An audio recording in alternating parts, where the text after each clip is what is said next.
Salut mes pirates, c'est le Captain Crochet pour une nouvelle discussion Hall of Fame, encore accompagné de mon sociétaire des discussions Hall of Fame, Antoine de 130livres.com, le meilleur blog francophone que vous pouvez trouver sur la toile.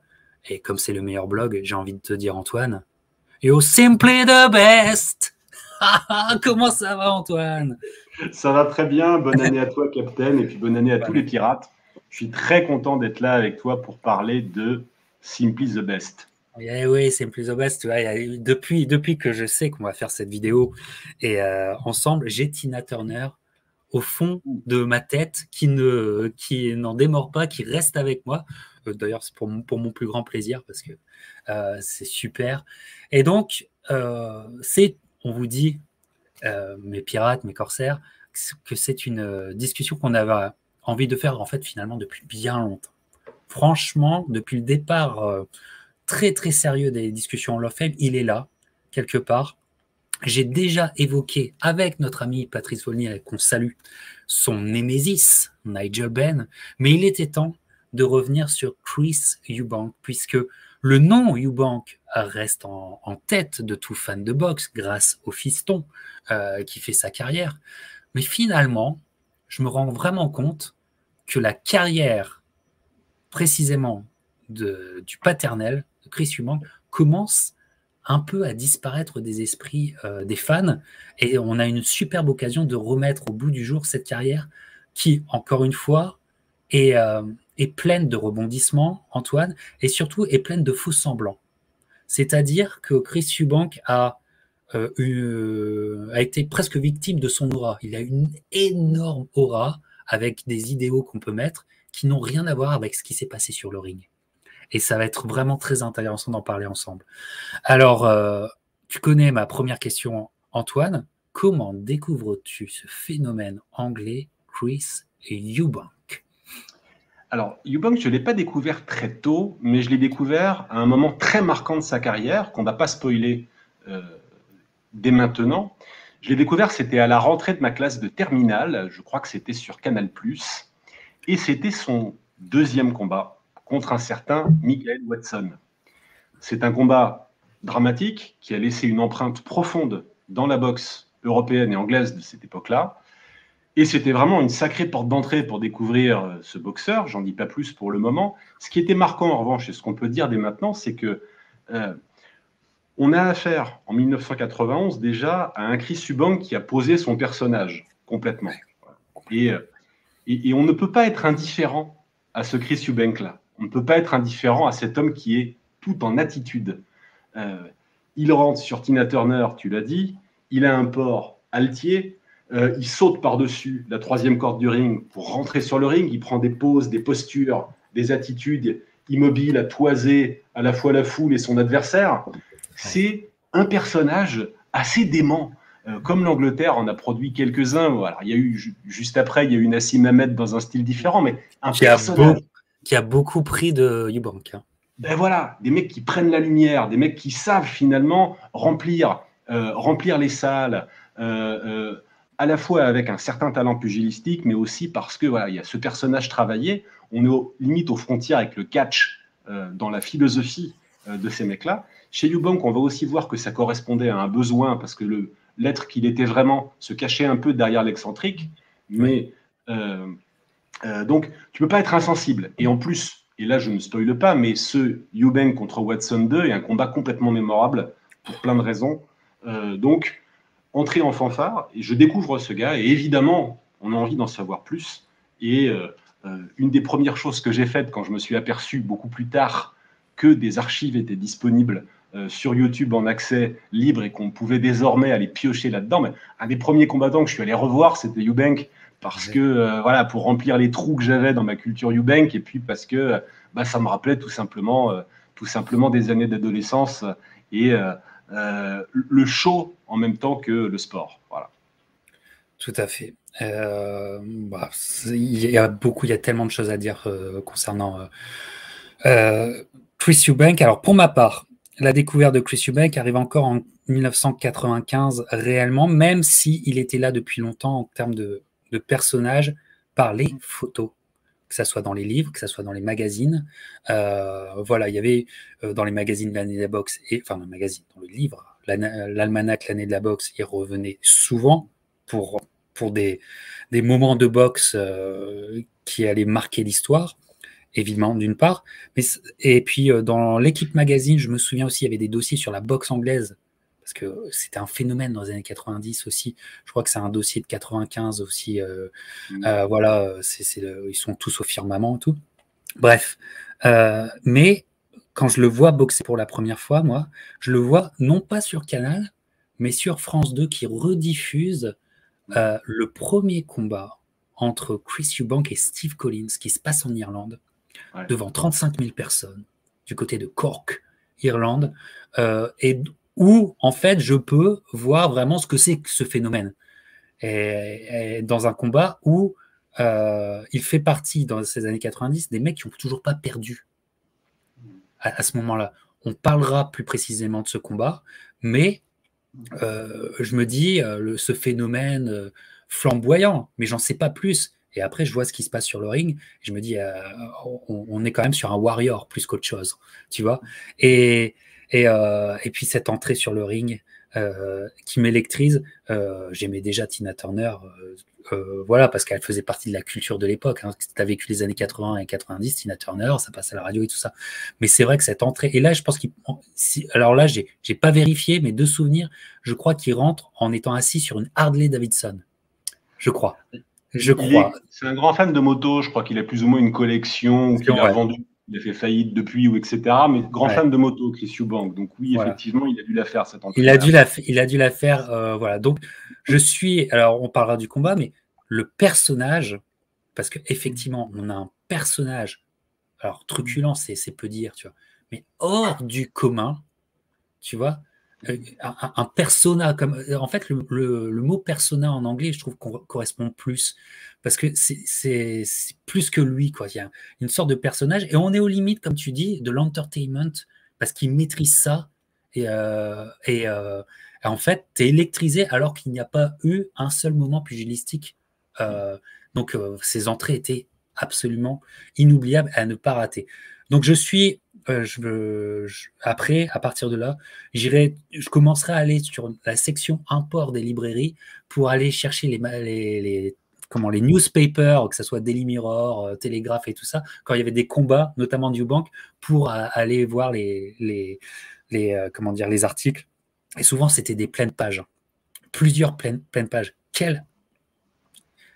La boxe en 90 en Angleterre, c'est un truc de fou. Bref, voilà comment on découvre le personnage. Maintenant, on revient au début de l'histoire, Antoine. Avec, dès le début de l'histoire pugilistique de Chris Eubank, déjà des vérités à redire qui sont complètement éloignées des préjugés qu'on a sur Eubank. Un des plus gros préjugés qu'on a sur Eubank, c'est que le mec, c'était un boxeur maison et qu'il était bien content de ne jamais sortir des frontières du UK.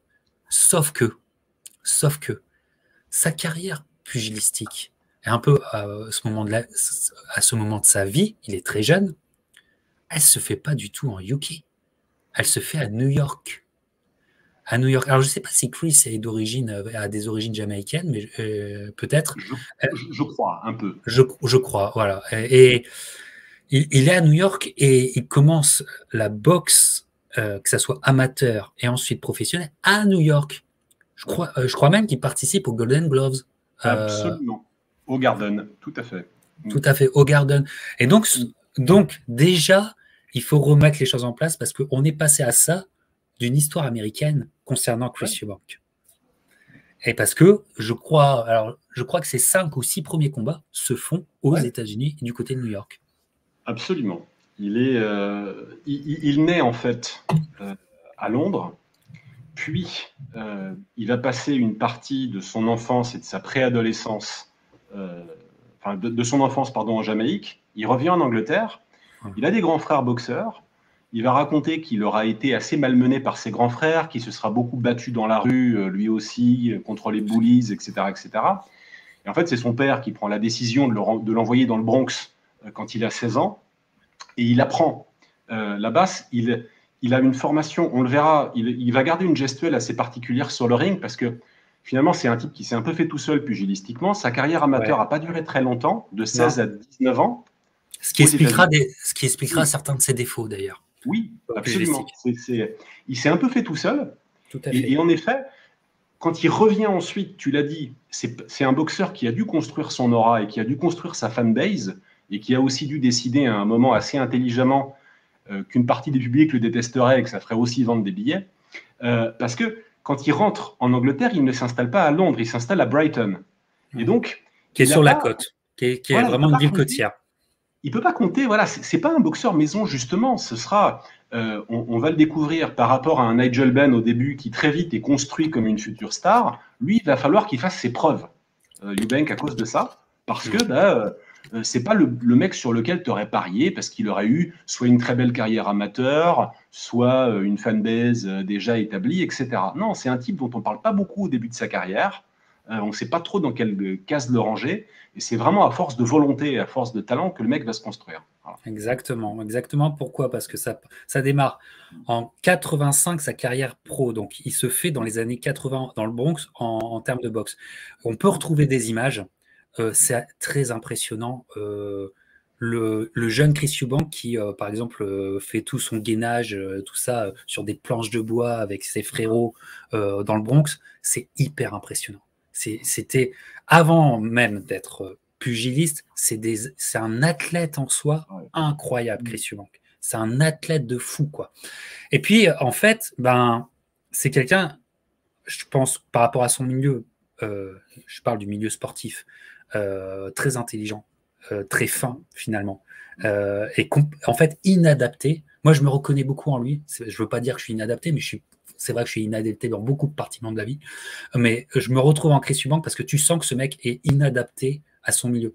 Il est trop fin, trop intelligent, il a trop d'éloquence, il est que pour ce milieu. Ce qui fait que il n'est pas vendeur à New York, et donc il repart continuer, il tente en Angleterre, puisque l'Angleterre est de tout temps un terreau de boxe, donc tu peux te refaire en Angleterre. Voilà. Et il se refait, comme tu l'as dit, à la force de ses points. Comme tu l'as dit, il s'est fait un peu tout seul. Il a un mec dont j'ai oublié le nom qui sera toujours à ses côtés. Parfois, il est l'entraîneur, parfois il est le manager, parfois il est second assistant et tout ça. Mais c'est un mec, voilà. Mais c'est pas vraiment lui qui lui apprend la boxe. Eubank, en fait, a toujours eu besoin de rester au top physiquement, ce qu'il a été. Mais en termes pugilistiques, il s'est fait tout seul, comme tu l'as dit, et ça en restera là. Mais c'est pas mal. Avec beaucoup de défauts, mais c'est quand même pas mal. C'est génial. Et c'est excitant, en fait. Oui, ça a des défauts, mais c'est excitant. Et donc, à la force des points, il gagne, alors, chez les poids moyens, alors que il y a d'autres concurrents chez les poids moyens anglais qui, eux, sont déjà sur une autre dimension en termes de renommée. C'est Michael Watson et c'est Nigel Benn.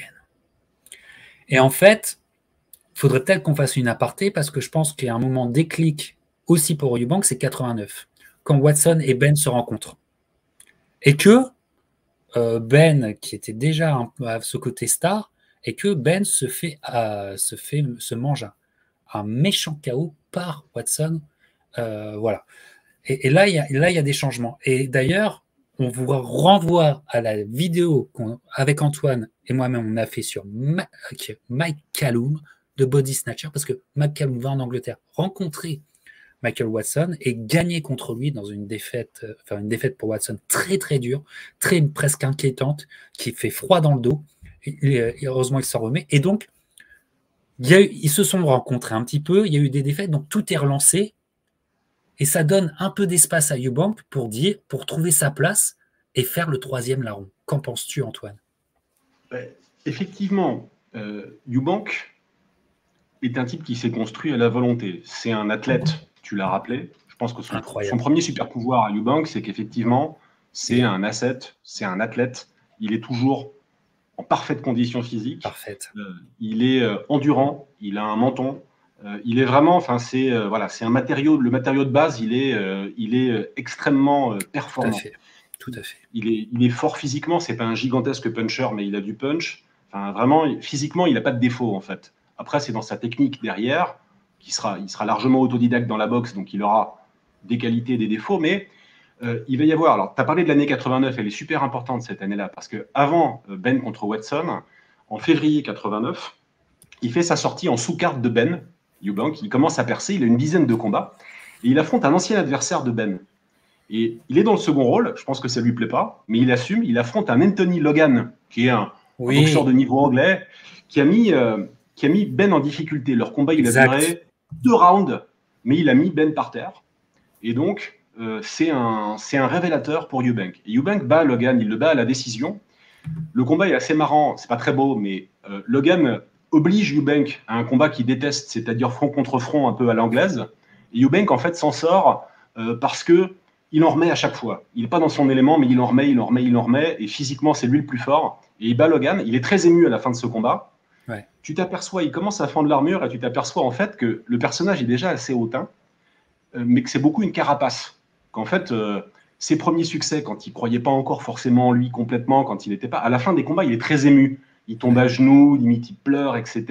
Et tu sais que le vrai personnage de Eubank, c'est ça. C'est un type qui cachait ses émotions, qui les refoulait sous une carapace qu'il s'était largement construite. Et donc, il bat ce Logan. Il dit, voilà, je peux battre Ben un jour, je peux battre ces mecs-là, je suis à leur niveau, Ben Watson, etc. Et effectivement, Nigel Benn, lui, qui était marketé comme la future star, se prend un mur contre Michael Watson. Le combat est assez intéressant. On s'aperçoit que Ben a un défaut à cette époque-là, c'est qu'il ne gère pas bien son effort, parce il est déjà épuisé au 6e round, et Watson le met KO sur un jab, ce qui est quand même un truc... ça m'a rappelé ce qu'on a vécu il y a quelques années, quand le jeune Yard se fait mettre KO par Kovalev. C'est ça. Jeune boxeur confiant, qui tape, qui est sûr que son adversaire va descendre, et qui ne gère pas son énergie, qui ne gère pas son cardio, son réservoir, quoi, tout simplement. Voilà. Et c'est sûr que le Eubank, on va voir, par rapport à 89, la technique de Eubank va encore un peu évoluer. Je te dis, contre Logan, dans le combat, c'est symptomatique. Il est obligé de faire un dogfight, alors qu'il n'adore pas. C'est plus tard, je pense qu'il aura aussi appris de ce combat-là. C'est plus tard qu'on va voir un Eubank qui va gérer tous ces combats comme lui l'entend. Il va imposer son rythme, sa distance. Il initiera les échanges, il se retirera. Il fera ce qu'il voudra lui sur le ring. Ce sera sa grande caractéristique, en fait. Il s'efforcera de gérer le tempo, d'être le maître d'à peu près tout ce qui se passera en termes de rythme, en termes de distance, en termes de... On n'anticipe pas, en tout cas. Donc voilà, il est dans la discussion à partir du moment où on s'aperçoit que Ben n'est pas invincible, que Watson n'est pas invincible, et lui, on ne le voyait pas venir. Et mine de rien, lui, il est toujours invaincu. Et il continue ses premières années de pro assez sérieusement, et il finit par se faire un nom. Voilà. Et il se fait d'autant plus un nom que le personnage est là, et que le personnage, c'est là où il est intelligent. C'est qu'il comprend. En fait, il est sur différents niveaux de compréhension. Que, par exemple, un Ben est trop premier degré, tu vois. Eubank, lui, a des perceptions. Il sait... finalement, il est beaucoup plus intéressant en termes pour des écrivains de boxe que nous sommes, parce qu'il y a à gratter chez Eubank. Il y a à découvrir chez Eubank, parce que finalement, il va créer un personnage exceptionnel, agaçant, extrêmement agaçant, mais génial. Et en fait, son personnage va être sa plus grosse carte de vente. Et il le joue à fond. Et arrive 1990. Souvenez-vous, je vous avais fait la vidéo 1990 de boxe. Souvenez-vous. Vous pouvez aller la revoir, parce qu'on en a déjà beaucoup parlé de ce qui va se passer. Bon, c'est génial, j'ai Antoine avec moi pour en reparler. 1990 est une année où Ben redevient confiant et fait des gros combats, notamment des grosses guerres. Voilà. DeWitt, Iron Barclay, notamment. Progression de fou. Il est co-signé par Top Rank, d'ailleurs, à l'époque. Et donc, il est dans une carrière lui aussi américaine. Mais c'est le gros retour de la star Ben en Angleterre. Contre qui? Contre le nouveau Némésis. Voilà. contre le personnage. Alors, je vous renvoie aussi à cette vidéo que j'ai fait avec notre ami Patrice Volny. Salut Patrice, si tu nous regardes sur Nigel Benn, le Dark Destroyer. Voilà, il n'y a pas de souci. Mais là, aujourd'hui, c'est Chris Eubank. Et va arriver, hop, je fais le montage en même temps que je te parle, tu sais, va arriver ce combat le 18 novembre 90 à Birmingham. Et c'est, écoute, c'est électrisant. Ça fait partie de ces combats. Je ne dirais pas que c'est dans mon top 10 des combats et tout, mais il est dans mon top 50 sûr, parce qu'il est électrisant de ouf. Et quelque part, la note d'intention est tout de suite mise dans un truc iconique. C'est la signature du contrat, mon cher Antoine. Tu savais qu'on allait en parler. Allez, vas-y, je te laisse en parler. C'est génial. C'est génial. Déjà, c'est une époque, hein, c'est une époque, les pirates, parce qu'on est au début des années 90. Donc, on a des mecs qui sont dans des costards avec des épaules larges sacom. Ils signent le contrat en direct à la télé. La star, même s'il a déjà été battu, c'est plutôt Nigel Benn, parce qu'il est champion du monde, Nigel Benn. Il est allé chercher sa ceinture à Las Vegas, comme l'a dit le capitaine, contre Iran Barclay. Regardez le combat, ça dure un round, les pirates, et vous allez vous régaler, comme vous l'avez vu, si vous avez vu la vidéo avec Patrice Volny.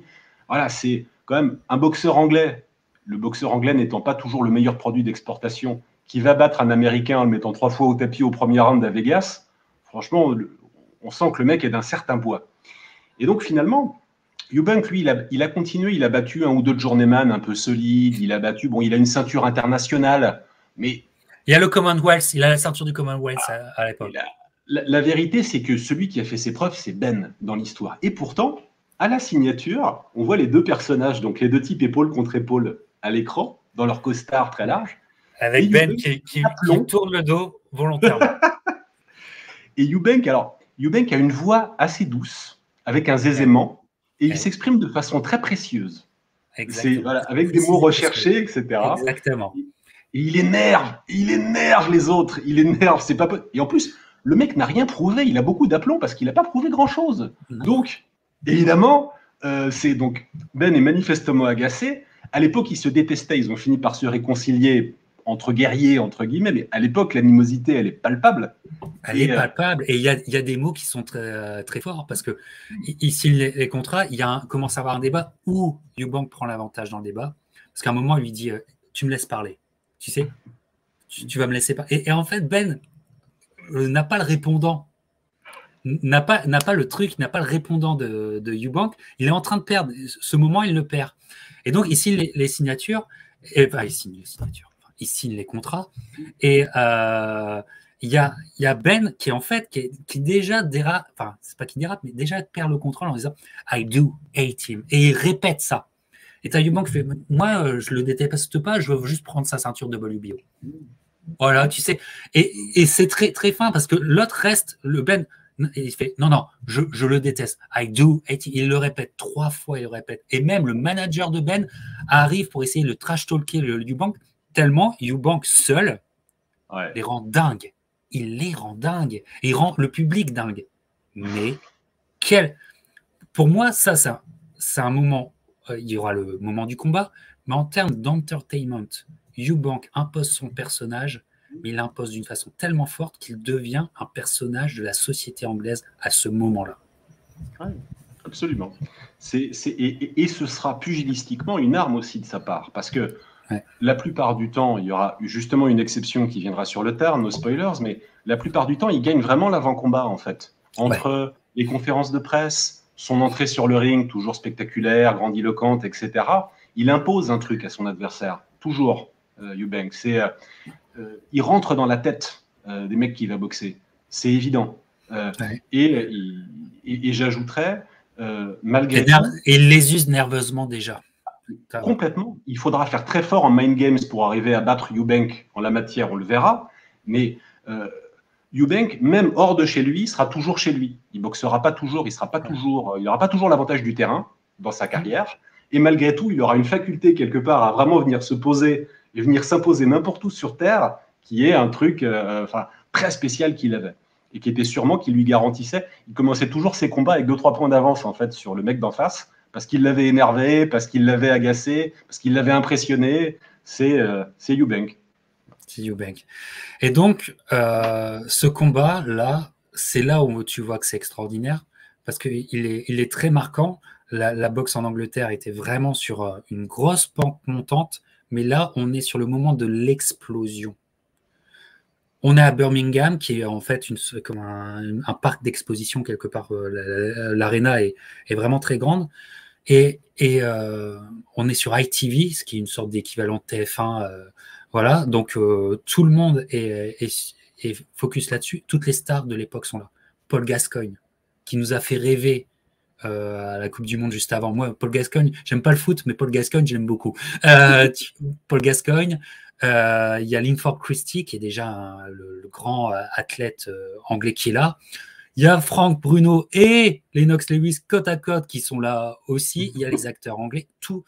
Il y a un truc de dingue. Les entrées sont juste dingues. Ben fait une entrée avec des militaires puisqu'il a un passé militaire dans l'armée anglaise. C'est juste dingue. Et le combat arrive avec déjà, de façon iconique, ils sont déjà dans leur attitude. Voilà, ça sera démultiplié 3 ans plus tard. Voilà, et j'enlève cette affiche, mais qui disait déjà tout. Hein. Cette affiche disait déjà. C'est fou comment cette affiche, je sais pas, disait déjà tout. C'est les grands moments. Rappelons aussi de Matchroom Boxing. Matchroom explose aussi dans cette période-là. Pas Eddie Hearn, mais le paternel, Barry Hearn. C'est lui aussi qui fait ces combats. Voilà. Et puis, il y a le combat lui-même. Il y a le combat lui-même où, eh ben, on est, en tout cas, ce qui concerne la boxe anglaise, on est sur un masterpiece. On est sur un énorme moment. Deux athlètes. Voilà, l'athlétisme des deux, c'est dinguissime. Les gants doivent être très petits. Regardez les gants, ça devait faire très très mal. Ça fait tellement mal que je crois qu'au 5e round, il y a Eubank qui se tord le pouce et ça lui fera mal à chaque fois qu'il frappera. Mais c'est un combat de dingue. Le 2e round est déjà dinguissime. Il y a un 4e round, je crois, où les deux se freeze l'un après l'autre. C'est-à-dire que Eubank arrive sur un coup à freezer le Eubank. Eubank arrivera aussi à freezer sur 1-2. Génial. Et il y a tout le Eubank que j'aime, moi, qui boxe comme ça. C'est génialissime. C'est un crescendo. C'est un crescendo de tension jusqu'à un 9e round, Antoine, où les choses peuvent aller encore des deux côtés. Et tu as l'impression que Ben, qui est depuis le 4e round, qui a l'œil fermé, tellement c'est violent, il a l'œil fermé, et qui est dans une problématique. Mais on a l'impression que Ben a la clé dans le 9e round. Et pourtant, Antoine, qu'est-ce qui se passe? Ouais. Alors, c'est d'autant plus étonnant que dans le 8e round, Eubank va à terre. Voilà. C'était assez inattendu. C'est pas du tout l'habitude de Eubank d'aller à terre. Il sera rarement mis knockdown dans sa carrière, mais il y va. Alors lui te dira que... Et il se relève à la Eubank, c'est-à-dire qu'il se relève superbe, etc., très arrogant, très en mode avec un sourire, en mode mais même pas mal, quoi. C'est parce que c'est Eubank, de toute évidence. Alors, il a bien boxé, c'est une belle opposition de style, parce que les deux... Ben a une boxe assez classique. Il avance en gros sur son homme. Il boxe en ligne. Eubank a tendance à tourner. Donc lui, il tourne à sa façon. Alors la posture de Eubank, vous verrez jamais ça ailleurs. Il a perfectionné son style très personnel pendant les quelques combats qui précèdent. Il a une position, il a une garde à mi-chemin entre l'escrimeur et le boxeur. C'est-à-dire qu'il a l'appui arrière, la jambe arrière tendue, un peu comme un bretteur. Et il tourne. Voilà, donc lui tourne, Ben avance plus en ligne.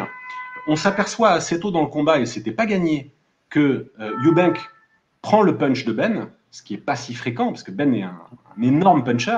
Donc il sort de sa victoire contre Barclay. Voilà, ils se font mal tous les deux, mais il y a pas le punch de Ben ne fait pas la décision aussitôt qu'il aurait pu la faire dans le combat. Et en effet, arrivé en gros au 9e round, ce qui va faire la différence entre les deux boxeurs, c'est ce physique de Eubank qui est hallucinant. Son super pouvoir, c'est que c'est Wolverine en quelque sorte. Hein. C'est un type qui est très endurant, très résilient, et qui, quand tu crois que c'est paumé, il est allé au tapis à la reprise précédente. ben, c'est lui qui va s'imposer physiquement. L'arbitre, si je ne dis pas de bêtises, c'est Richard Steele. Et Exact. Steele va arrêter le combat sur une série assez impressionnante de Eubank, peut-être un peu tôt. Peut-être un peu tôt. Mais ce qui est incroyable, mon cher Antoine, c'est que Ben est dans le round jusqu'à la 25e seconde. Ouais. Il reste 25 secondes et Eubank lui sort un combo qui le freeze et qui le fait reculer. Il est effectivement touché. Il est dos aux cordes. Il est dos aux cordes et Eubank, il va de plus belle. Il reste 6 secondes. Et là, Richard Steele, je te dirais une fois de plus, saute sur le. Parce que dans sa. Retombe plusieurs fois au même endroit. Voilà. Ouais, c'est l'année 90 de Richard Steele. Tu vois. Parce que. Hein, doit-on rappeler Chavez Taylor et donc à 6 secondes, il l'arrête. Je pense, c'est vrai qu'il y aura toujours un questionnement, mais je pense que Eubank avait fait le break. Sur les 20 secondes, avait fait le break. Je pense que c'était une question de temps et qu'effectivement, s'il y avait eu un 10e round, voire un 11e, je pense que de toute façon, alors le combat à l'époque, enfin à ce moment-là, pardon, est très serré aux cartes. Il y a un point d'écart pour les 3 juges. Il y en a 2 qui donnent Ben, un qui donne Eubank, mais c'est serré comme un point, véritablement. Et je pense que sur la caisse, je pense que Eubank aura eu son homme sur la fin du combat. Je pense que sur ce coup-là, il aurait été, parce que Ben avait un peu pêché dans ce combat-là, comme il avait pêché contre Watson malgré tout. Voilà, c'était. Mais putain, est-ce qu'il va tomber est-ce qu'il va tomber? Merde. Donc voilà, je remets, j'ai du punch, c'est pas normal que le mec tombe pas. Donc voilà, il se sera épuisé en fait. Et il sera tombé contre plus résistant que lui, contre plus résilient que lui. Voilà, c'est l'histoire de ce combat. Il faut noter quand même que Ben sera fair play. Autant il le est, autant il reconnaîtra sa défaite et il dira voilà, Eubank, il a fait un bon combat, il a été meilleur que prévu, etc. etc. Enfin, il n'y aura pas de contestation. Il pleurera pas éternellement sur Richard Steele, sur les éléments contraires, etc. Non, il prendra sa défaite. En revanche, ce qu'il voudra, c'est prendre sa revanche sur Eubank. Ça, oui, ça c'est. Ça, il va l'avoir, il va l'avoir dans l'esprit. Ça va être son leitmotiv à partir de là. Eubank aura aussi des mots très plaisants sur Ben dès l'interview d'après combat, qui se fait vraiment très rapidement vous regarder. Et donc, Eubank est champion WBO. Des poids moyens. Pour reboucler, voilà, juste sur ce qu'on a dit, il faut voir l'émotion de Eubank quand il gagne ce combat-là. Voilà. Il est comme ça, il crie au ciel. Ouais. Et il tombe pas. Il a beau avoir cette contenance et ce personnage qu'on vous a décrit. On vous montre son personnage. Très ému. Il est très ému. Enfin, franchement, il s'est étonné lui-même. La vérité, c'est voilà, bon, il faut bien comprendre la différence entre le personnage public et le type qu'il était vraiment, qui essayait voilà, de contrôler les choses. On voit le vrai Eubank après l'arrêt de Richard Steele au 9e round de son premier combat contre Ben. C'est le vrai Eubank que vous voyez et c'est un gamin tout étonné de ce qu'il a réussi à faire et c'est assez grandiose.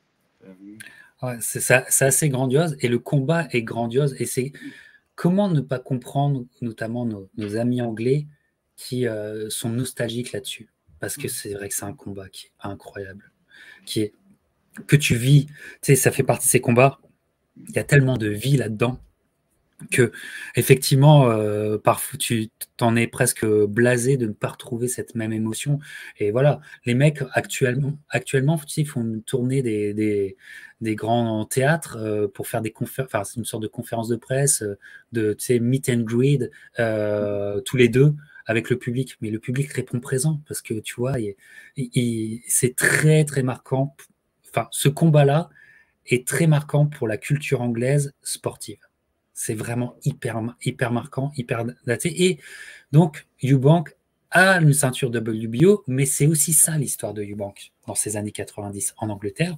C'est qu'il a la ceinture WBO. Mais que vaut-elle? Parce que c'est vrai, que vaut-elle? Et quelque part, Chris Eubank est le mec qui va tenir très haut cette fédération WBO. Parce qu'à l'époque, tiens, je te mets une photo d'une ceinture là, c'est Lamont Brewster, mais c'est la même chose. La ceinture WBO pouvait être déniée, méprisée par le reste de la communauté boxe, tu vois. HBO ne la reconnaissait même pas, tu vois. Donc on disait ouais, c'est une sous-ceinture, c'est une sous-ceinture. Le problème étant que c'est peut-être une sous-ceinture, sauf que le combat est un grand combat. Donc peu importe, je te dirais, le combat est un grand combat, et voilà. Et là, c'est scellé. Là, avec un grand combat comme ça en Angleterre, avec un personnage qui va être si cristallisant, c'est scellé pour Eubank. Son marché, son market, c'est le UK, c'est l'Angleterre. Et finalement, il ne revoyagera presque plus, et non pas aux États-Unis, à partir de là. Parce que, quelque part, c'est tout simple, ils peuvent faire de meilleures bourses chez eux. Ça s'arrête là. Et cette ceinture leur est dédiée. Donc, c'est une ceinture, c'est une histoire de la WBO aussi qu'on vous présente avec ce portrait d'Eubank. Voilà, sur ce combat incroyable, Eubank a passé un statut et va arriver l'année 91, où on reste sur un narratif, on reste sur une histoire proprement anglaise, parce qu'il y a un autre personnage, oublié, trop oublié, mais il y a un autre personnage qui vient réclamer son dû quelque part.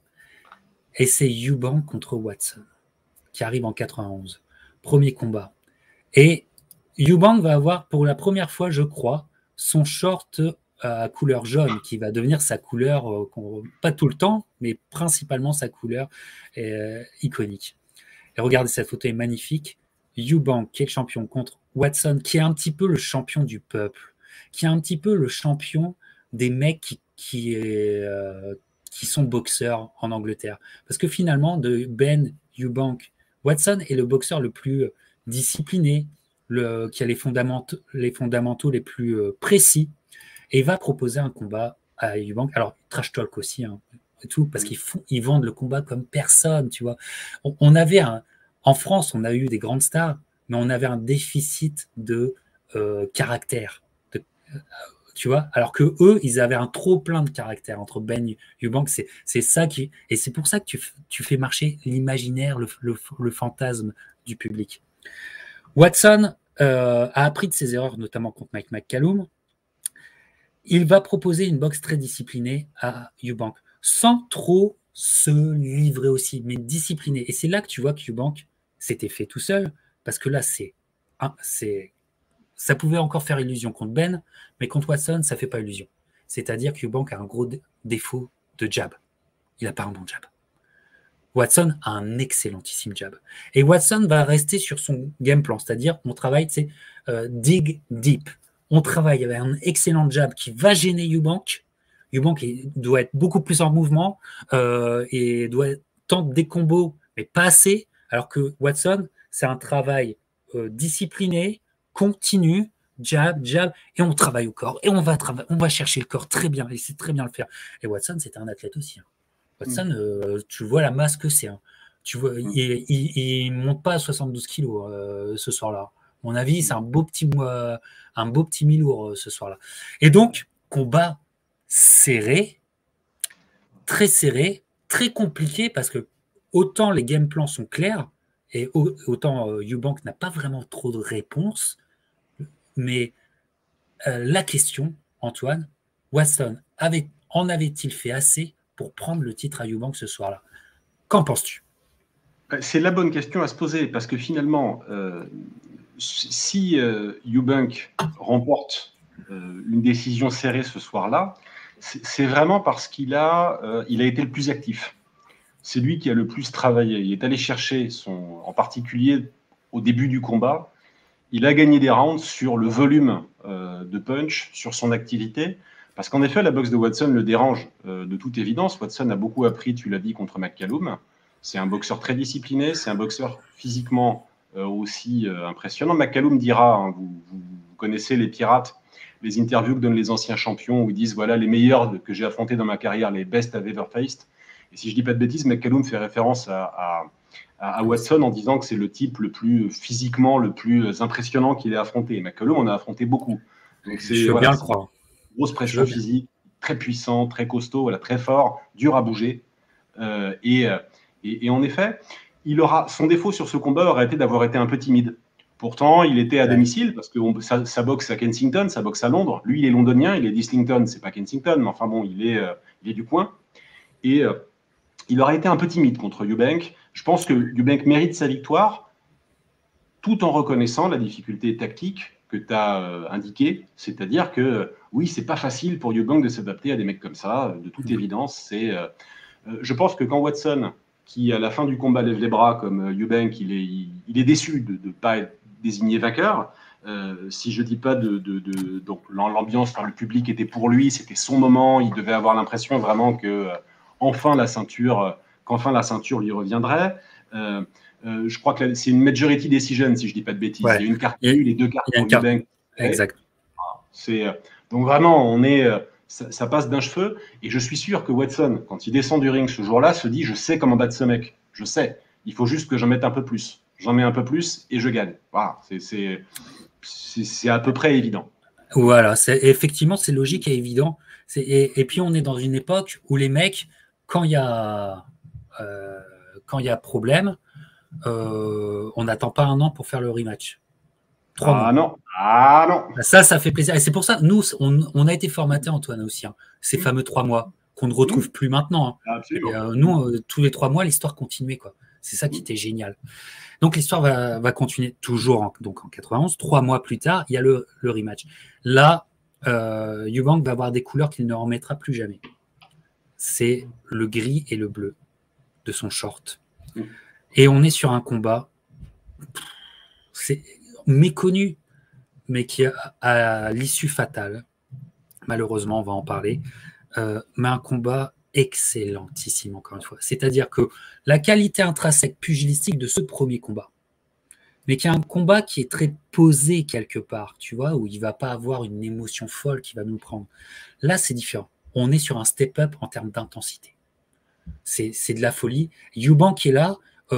Tout ce qui est donné, c'est du power shot, hein, les mecs. D'un côté ou de l'autre, ça rigole pas. Et il faut être un putain d'athlète pour être sur ce ring ce soir-là. Des deux côtés. Hein. Moi, il m'hallucine parce que des deux côtés, c'était des athlètes. Ouais. Enfin, tu vois, ça peut être un idéal pour toi. Hein. Regarder ces deux mecs ce soir-là, c'est un idéal pour tous ceux qui veulent être des athlètes. Combat de dingue. Combat de dingue. Et plus on s'approche de la fin, plus on sent que ça peut y aller. Watson est là. Watson, excusez-moi, putain, je prononce mal, est vraiment là, Il peut avoir un break. Il y a ce 11e round. Où c'est la bataille. C'est une guerre qui se met dans la gueule, les deux. Déjà, c'est fou à regarder. Et sur un enchaînement assez classique, mais la fatigue est là, Watson arrive à freezer complètement, à freezer Eubank, on n'a pas l'habitude de voir ça, qui va tomber lentement pour mettre un genou à terre. Là, tu dis, oh là, le break est fait. Le break est fait. Tu t'attendais pas, tu vois. Enfin, parce que c'est la furie sur le ring et tout. Le break est fait. Et, Eubank le dira plus tard, le fait de cette prise, cette mandale, et de tomber très lentement, c'est ça qui le réveille. Donc, en fait, quand il a un genou à terre, Eubank est redevenu très lucide. Ça, on s'y attend pas. Hein. Ça se voit pas. Il est compté, le combat revient, et là, il y a un moment qui est à la fois, moi, je trouve, qui est historique et qui est malheureusement terrible. Et c'est pour ça qu'on n'en parle pas assez dans l'histoire, parce que c'est terrible. Les conséquences de ce peut-être meilleur uppercut jamais donné dans l'histoire de la boxe. Parce qu'il faut le rappeler, Eubank, il avait un mauvais jab, mais il avait un placement d'uppercut, c'était quelque chose. Ça, par contre, c'était une sacrée qualité. Et là, Watson ne le voit jamais venir. Ils reviennent au contact. À peine reviennent-ils au contact, donc on parle de microsecondes hein, après le knockdown. L'uppercut tout droit sorti de l'enfer. Tout droit sorti de l'enfer. Et c'est malheureusement sans mauvais jeu de mots. Et là, c'est Watson qui complètement de la même façon freeze et tombe tel un arbre à quelques secondes de la fin du round. Il est complètement knocké. Regardez le visage de Watson. Parce que ce coup est le coup de trop. Ce coup est le coup de trop. Je le répète. Il va réussir à se relever parce que c'est un bonhomme, c'est un guerrier. Il se relève, il n'est pas bien. On le voit déjà qu'il n'est pas bien. On le voit déjà qu'il n'est pas bien. Il est compté, la cloche sonne, l'arbitre, on est dans ces années-là où c'est un peu du n'importe quoi. Il y a le coin de Watson qui vient le récupérer, qui le tire pour le mettre dans son coin, pour le faire récupérer, mais il n'est déjà plus avec nous. Il n'est déjà plus avec nous. Le combat repart. Il finit KO parce qu'il était déjà plus avec nous. Et regardez, et là, c'est terrible. Pourquoi? C'est terrible parce que en fait, cet uppercut, Watson a une hémorragie cérébrale au moment des faits. Donc, évidemment, il perd. Mais c'est ce moment qui va changer notre perspective de la boxe. On ne rigole pas à la boxe et malheureusement, on va le voir comme ça. Et donc, Watson va avoir une hémorragie cérébrale. Il va être emporté. Il va survivre, mais il va devenir paralysé, il va devenir handicapé. Voilà, et c'est un moment terrible. C'est le moment de questionnement sur la boxe en Angleterre avant ce que nous sera Ben McClelland. Parce qu'on parle de Ben McClelland, et la tragédie Ben McClelland fait oublier ce qui s'est passé avec Watson. Oui. Fait oublier ça. Mais voilà. Donc, excuse-moi, j'ai beaucoup parlé, mais je voulais remettre en contexte. Je t'en prie.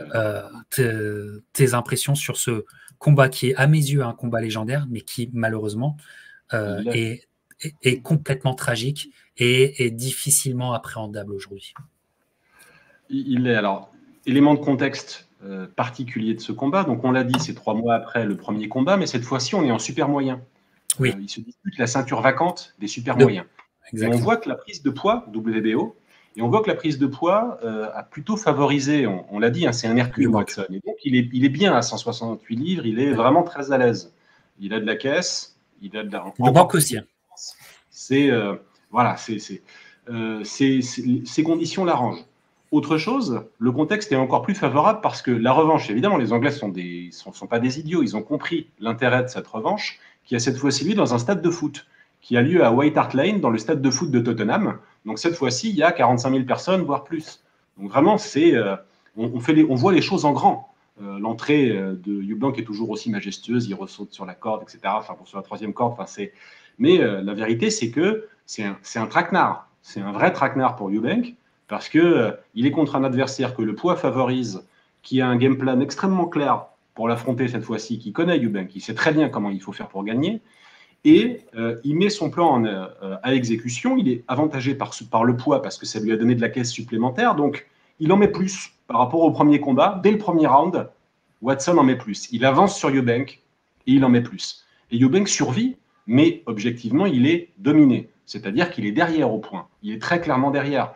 Et ça explique aussi une partie de ce qui va se passer à la fin du combat. C'est-à-dire que en gros, ces hommes de coin savent très bien que si jamais il tient debout par miracle au 12e round, ben il a gagné, il a combat gagné. De toute façon, Eubank ne peut pas revenir. Sauf que, de toute évidence, un peu aussi parce que Watson aura fourni malgré tout un effort très conséquent pour dominer physiquement Eubank sur 11 rounds, ce qui n'était vraiment pas facile, mais il sera fatigué lui aussi.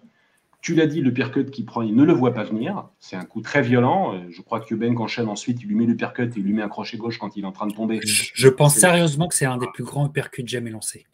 C'est sidérant. Alors, ce qu'il faut voir aussi, l'effet de sidération, il est que quand comment dirais-je, quand notre champion, quand Eubank tombe, l'arbitre ne le compte pas quand il se relève. Donc, il se relève un peu comme un diable qui sort de sa boîte. Et tout de suite, il retourne en fait sur Watson. Il n'est pas compté. C'est vrai. Et il envoie son uppercut en première intention qui surprend tout le monde, Watson le premier. Et effectivement, là, pour le coup, c'est un strike. Eubank n'était pas un énorme puncher. Il était fort physiquement, mais ce n'était pas un énorme puncher. En revanche, là, il met le coup parfait. Et il le sèche. Et en effet, les images sont très impressionnantes. Moi, j'avais vu ça, je vous ai dit, les Pirates, c'est ma première rencontre avec Eubank. C'est un combat que je vois en direct, si je me souviens bien. Et en effet, Watson est déclaré perdant au 12e round. Il tient une petite trentaine de secondes, en fait, au 12e avant d'être arrêté. Mais il retourne dans son coin, et là, il retombe. Et on s'aperçoit que ça ne va pas. Voilà. Il retourne dans son coin, il est sonné, etc. Il retombe, et cette fois-ci, il y a... alors, il y aura une grosse polémique en Angleterre à l'issue de ce combat, parce que les secours n'étaient pas tout prêts, n'étaient pas l'arme au pied. Il a fallu attendre un certain temps sur le ring. la légende veut, alors j'ai pas les images en tête, mais que les médecins qui s'occupent de lui soient sortis d'un restaurant pas loin et que les mecs aient débarqué limite en smoking, encore avec leurs serviettes pour s'occuper du malheureux Michael Watson. Enfin, le dispositif de sécurité n'était pas à la hauteur, le dispositif médical n'était pas à la hauteur. Il est embarqué sur un brancard, c'est des images super impressionnantes. Et c'est pas moins impressionnant que Ben contre McClellan que tu as cité et qui aura lieu un peu après. C'est pas moins impressionnant. Enfin, c'est vraiment, c'est terrible, terrible, terrible. Et en effet, pour Eubank, ce sera un combat très marquant parce qu'il est champion dans une deuxième catégorie. Il s'est tiré d'un terrible guêpier parce que c'est un combat qu'il allait perdre et qui gagne un peu par miracle. En revanche, c'est marrant, tu peux faire un parallèle intéressant quand tu vois la tête de Eubank, sa coiffure en flat top, un peu la Julian Jackson, et son visage très rond. Moi, il me rappelle Emile Griffith, en fait. Sa tête me rappelle Emile Griffith, qui était un champion de 20 ans auparavant. Et Griffith aura aussi son moment terrible sur un ring où il va tuer tout simplement Parrett, le Cubain. Et là, un peu de la même façon, Eubank, quelque part, blesse grièvement un adversaire sur le ring. Michael Watson aura du mal à s'en remettre. Il arrêtera sa carrière, ça c'est évident. Et Eubank va s'interroger sur la suite de sa carrière. Il hésitera à prendre sa retraite, tout simplement. Et puis, il continuera un peu comme Griffith, parce que, voilà, je ne sais faire que boxer. Le mec est au sommet de ses moyens pugilistiques. Il ne sait rien faire d'autre. Il a tout un entourage qui le presse. Mais il dira, ce qui sera plus ou moins vrai, c'est compliqué de faire la part des choses, même statistiquement, quand tu regardes la suite de sa carrière. Lui dira, après, j'ai plus l'œil du tigre. Après, j'ai plus mon instinct de finisseur. Après, j'ai peur de faire mal au mec. Voilà, Griffith l'aura dit 20 ans auparavant. C'est difficile de faire la part des choses, mais en tout cas, c'est une soirée dramatique et c'est une soirée qui m'a beaucoup, beaucoup marqué perso parce que voilà, ça te secoue, on va pas se mentir, ça te secoue. Ça reste un combat intéressant, moins serré que le premier parce qu'une fois de plus, Watson est assez nettement en avance pour moi. Après, voilà, la boxe, c'est du premier au 12e round et c'est d'une cruauté. La carrière de Watson est d'une grande, grande cruauté. Les moyens physiques qu'il avait, la cruauté de sa défaite contre McCallum, la cruauté de sa défaite contre Eubank, vraiment, c'est une carrière... Enfin bon, malheureusement, pour qu'arrivent les belles histoires, il faut aussi la contrepartie, c'est qu'il faut des carrières comme celle de Watson. Des tragédies. Voilà. Alors que je m'entends un petit peu en écho, mon cher Antoine, mais on espère que ça va s'arrêter. C'est pas très simple. Donc moi, je voudrais repartir sur ce qu'on disait sur Watson, parce que Watson va vraiment être le fantôme de Eubank. Moi, je suis assez d'accord. Quand Eubank dit qu'il n'a plus l'œil du tigre, ça se voit, c'est vrai. On verra par la suite, quelques années plus tard, qu'il n'y a plus du tout un ratio de KO et que même quand il touche des mecs, tu vois, il y a une image marquante, je crois que peut-être contre un Italien, je suis plus sûr, où il montre à l'arbitre, vas-y, arrête-le, tu vois. Donc il y a ça, Watson va vraiment être là. Et en fait, il faut suivre, intéressez-vous à Eubank aussi hors du ring et toutes les interviews au fil des années, parce qu'il y en a une dernière là qui remonte à quelques semaines seulement de Eubank qui a été interviewé par un gros intervieweur anglais, et il y a Watson qui est là avec lui dans le public, parce qu'en fait c'est toute une histoire, parce que Watson heureusement ne va pas mourir, mais le vrai combat de Watson, et là on fait une petite aparté Watson parce qu'on n'y reviendra plus dans notre déroulement, mais il faut le dire parce que regardez, voilà, ça c'est une image des années 90 où en fait Eubank dès qu'il a une occasion d'être avec la presse avec Watson ou de le remettre au devant, il va le faire. Watson va faire le combat de sa vie. C'est-à-dire que après cette hémorragie cérébrale, on dit qu'il ne pourra plus parler, qu'il ne pourra plus marcher. Et c'est un mec quand même qui est un peu comme Bébel en fait, un peu comme Belmondo, tu vois, qui va faire le combat de sa vie. C'est-à-dire qu'il va remarcher, qu'il va réapprendre à remarcher, qu'il va même faire, je pense en marchant, les gens disent le marathon de Londres, mais je crois que c'est le semi-marathon de Londres qui va marcher, il va le faire. Il me semble qu'il fait le dernier kilomètre avec Eubank à ses côtés. Si je dis exactement. Et Eubank pleure encore de cette tragédie. Eubank, regardez la dernière interview en date sur ITV qui a atteint le sommet, il pleure encore. Tu vois, c'est une tragédie qu'il s'en remettra jamais. Mais que peut-il faire d'autre que de la boxe? Et surtout que c'est l'entertainer box. Nassim Hamed n'est pas encore au niveau d'entertainment de Eubank à ce moment-là. Donc en fait, c'est une star qui je pense réellement qu'il voudrait arrêter la boxe, mais qui ne peut pas. Qui ne peut pas. Sa carrière sera différente. Et cette tragédie Watson, moi je pense, va expliquer un autre classic fight et pourquoi il ne va pas au fond du combat et de la guerre contre un autre, parce que les combats vont s'accumuler, mais on va arriver sur ce moment. 1993. On salue notre ami Christian Delcourt qui est sur place. Old Trafford. La nation est dingue. La nation, faut comprendre. 93, nous, on regarde du foot, on regarde l'équipe de France. Les Anglais regardent ça. Ça cristallise. 45 000 personnes. Alors qu'il fait déjà froid en Angleterre. Nigel Benn qui a la ceinture WBC des super moyens. Eubank a toujours la ceinture WBO. Et on est sur un autre classic fight, mais différent du premier. C'est-à-dire très différent du premier. Ben, beaucoup plus discipliné, a son game plan, n'en démord pas, il ne fait pas les erreurs que Ben faisait toujours par le passé. Eubank a du répondant, un peu comme je le disais avec Barrera, avec notre ami Nico. Eubank a aussi ses moments de révolte vis-à-vis d'une situation. C'est-à-dire quand il commence à être dominé, il y a toujours ces moments de révolte hyper électrisants où il se révolte contre la situation. Donc ça, c'est génial à voir. C'est absolument génial. Tu vois. Mais c'est un combat où si Eubank, mentalement, n'est pas freiné par le fantôme de Watson, c'est mon analyse. Hein. Ça vaut ce que ça vaut. C'est un Eubank qui peut sortir le 12e round, parce qu'il sort un 12e round de feu, Eubank. Et Ben aussi, ce 12e round de ce deuxième combat, il est à voir. Classique. Mais je pense que Eubank, non freiné mentalement, il peut faire ça bien avant dans le combat. Et donc, on est sur un combat serré.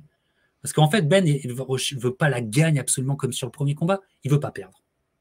La plupart du temps, sur ce combat, il ne veut pas perdre. Et sur la fin, il tente la gagne. Mais ça montre beaucoup du mental de Eubank, qui, par ailleurs, encore une fois, a survendu le combat de façon magistrale. Tu sais, la fameuse scène où il est comme ça, il ne serre pas la main de Ben. Tu sais, il ne faut pas grand-chose, mais il sait les faire. C'est un putain de bon acteur, il sait les faire. Donc, c'est un classique pour le moment historique que c'est pour l'Angleterre. Mais moi, je suis persuadé que Eubank aurait pu avoir Ben, encore une fois, s'il n'était pas mentalement quelque part brisé par l'affaire Watson. Qu'en penses-tu? C'est tout à fait possible. C'est tout à fait possible. Ce qui est certain, et ça tu l'as dit, c'est que Ben est plus intelligent sur ce combat-là que sur le précédent. Il a, depuis sa première défaite, depuis sa deuxième défaite en carrière qui était survenue contre Eubank, il a mûri.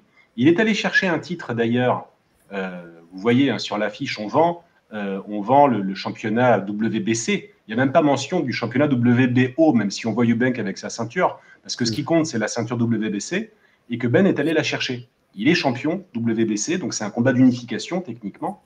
Vous voyez qu'il y a le logo Don King. Hein, King s'est occupé de cette affaire parce qu'il a senti l'argent. C'est un combat anglo-anglais qui a lieu à Old Trafford à Manchester, mais King, il n'est pas bête. Il sait qu'il a affaire à des phénomènes. On dit que 500 millions de personnes auront vu ce combat. C'est un truc, c'est un événement considérable. Avec un aspect plus tactique et plus posé. C'est un peu l'inverse, quelque part, des deux Eubank-Watson. Le premier Eubank-Watson était un combat assez posé. Le deuxième, ça a été plus la bagarre, la guerre. Inversement là, ce deuxième combat, il est plus tactique parce que Ben gère bien son énergie. Ben s'impose, il met les coups les plus nets, je dirais, et il a gardé suffisamment de carburant pour faire une bonne deuxième partie de combat, à l'exception de la toute fin, comme tu l'as rappelé, Captain. Le rush final de Eubank est assez impressionnant, mais Ben a bien géré son effort. Pas mal des observateurs de ce combat disent que Ben aurait mérité la décision. Pourquoi pas? Le nul n'est pas scandaleux. Voilà. Pourquoi pas? Ce qui est sûr, c'est que moralement, Ben a fait un meilleur combat que le premier. Il a appris, et j'aime bien les mecs qui s'ajustent. Moi, j'aime bien voilà, ceux qui ont fait leur devoir, qui ont appris du premier combat, qui proposent un truc différent. j'ai tendance à les privilégier. Donc je le donnerai peut-être à Ben, sans dire que c'est scandaleux pour Eubank. Et ce qui est marrant, c'est que le contrat que les deux avaient signé avec Don King disait qu'en gros, King deviendrait le promoteur exclusif du vainqueur. Et en fait, il y a match nul au final. Donc Eubank ce qui arrange bien les choses. Hein. Ce qui arrange bien Frank Warren. Du King, absolument. Il ne tombera pas sous la coupe du King. Et en effet, c'est un grand moment d'histoire pugilistique anglaise, tout simplement. C'est pas le combat le plus excitant de la carrière de Ben et de la carrière de Eubank, mais c'est un moment d'histoire. Imaginez Old Trafford, grand stade de foot, imaginez un événement quand même colossal, c'est vraiment, vraiment, vraiment pas rien.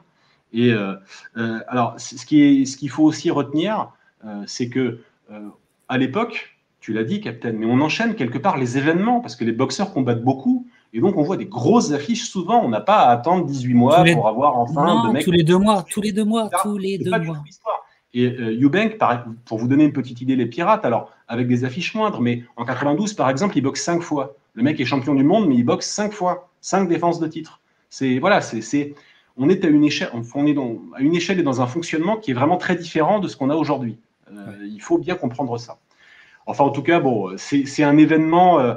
Les Anglais savent toujours en faire des événements comme ça dans les stades de foot, des trucs. Enfin, on a parlé il n'y a pas si longtemps de Carl Froch contre Groves à Wembley. C'est un peu ce parfum-là quand on voit ce combat, et c'est plaisant. C'est toujours aussi rageant de savoir que les Anglais arrivent à faire ça et pas nous. Mais c'est un beau morceau d'histoire, et franchement, c'est voilà. Le regret qui restera de ce combat, si vous avez suivi les Pirates, donc première manche à Eubank, le deuxième, c'est un match nul. Qu'est-ce qu'on espérera dans la foulée de ce combat? C'est qu'un jour ait lieu un Ben contre Eubank 3 qui réglerait l'affaire. Qui n'arrivera jamais. C'est le grand, grand manque. C'est le grand, grand manque qu'il n'y a jamais eu de troisième combat, parce que c'était le némésis de l'un l'autre, tu vois. C'était les némésis. C'était parfait, l'histoire était parfaite, tu vois, et tout. Et c'était avec une énorme rivalité, comme j'en ai parlé dernièrement. Barrera Morales dépasse ça, mais au moment des faits, tu demandes une rivalité, et c'était Ben Eubank, c'était clair, surtout si c'était anglophone. Et c'est aussi, comment dire, le fait que la boxe anglaise, en termes économiques, n'a plus besoin d'autre chose que d'elle-même. Que d'elle-même, puisqu'on est en 93, on est chez les super moyens, et ces mecs n'ont absolument plus besoin, pour faire du gros argent, et pour rentrer dans les livres d'histoire, n'ont plus besoin d'aller challenger les Américains. Donc, double frustration, c'est qu'il n'y a pas de troisième combat, mais que l'un ou l'autre, il n'y a pas non plus de combat avec James Toney, par exemple. Tu vois, il n'y a pas de combat avec James Toney. Souvenez-vous aussi de cette fameuse... Ils sont en train de monter le combat à la télévision, tu sais, il y a une émission de télé, et il y a Toney qui arrive un petit peu comme un cheveu sur la soupe dans la discussion, et finalement, c'est Toney qui a essayé d'avoir le money fight avec eux et pas l'inverse. Oui. Et il n'aura non plus, lui aussi, non plus jamais. J'aurais vraiment voulu voir ça. Je pense que Toney aurait été certainement le vainqueur, surtout au moment des faits. Mais ça, on ne le saura jamais. Voilà. Et donc, en fait, la boxe anglaise n'a besoin que d'elle-même. Ça, c'est très fort. En termes économiques, à un marché qui n'a besoin que de lui-même, c'est très, très fort. Hein. De toute façon, Don King voulait vraiment faire sa place. Hein. Et en Angleterre, n'oubliez pas ces années où il y a énormément de... Don King amène beaucoup de combats là-bas, avec Frank Warren, évidemment. Ce qui donnera, regardez ce livre, pour certains écrivains boxe, c'est The Last Golden Era of British Boxing. Et regardez qui c'est. C'est Eubank, c'est Watson, c'est Ben, c'est des personnages. Alors la carrière de Ben continue de façon très, il faut le dire, il change de Barry Hearn, il passe avec Frank Warren, si je ne me trompe pas. C'est un gros changement. Et surtout, il a un énorme contrat à l'époque, on a oublié, mais un énorme contrat avec Sky Sport. Il signe lui-même un contrat avec Sky Sport qui fait qu'il est obligé de boxer souvent pour Sky Sport, ce qui expliquera sa carrière. Mais c'est un gros contrat à l'époque. Énorme contrat. Voilà, vous voyez Sky Sports sur son short. Et il va avoir une carrière quand même assez protégée, avec une opposition moindre en 94 jusqu'en 95. Ce fameux combat où un 4e larron arrive pour s'imposer. Il a boxé lui aussi aux États-Unis. Il a aussi raté ses chances aux États-Unis. C'est un Irlandais avec le fighting spirit. Si vous aimez YouTube, si vous aimez YouTube, il apparaît dans le clip de YouTube de Better Things, un truc comme ça. Voilà. C'est un mec que les Irlandais adorent. Moi, je l'aime pas. Je le déteste. Enfin, quelque part, pugilistiquement, je le trouve nullissime. Il avait une sacrée grande gueule aussi. Hein, parce que c'est le genre de mec qui disait non, mais j'aurais pu prendre Roy Jones. Allez, calme-toi. Calme-toi, mon Irlandais, calme-toi. Steve Collins, Chris Eubank. Chris Eubank est une star, mais c'est une star sans attache forte, enracinée.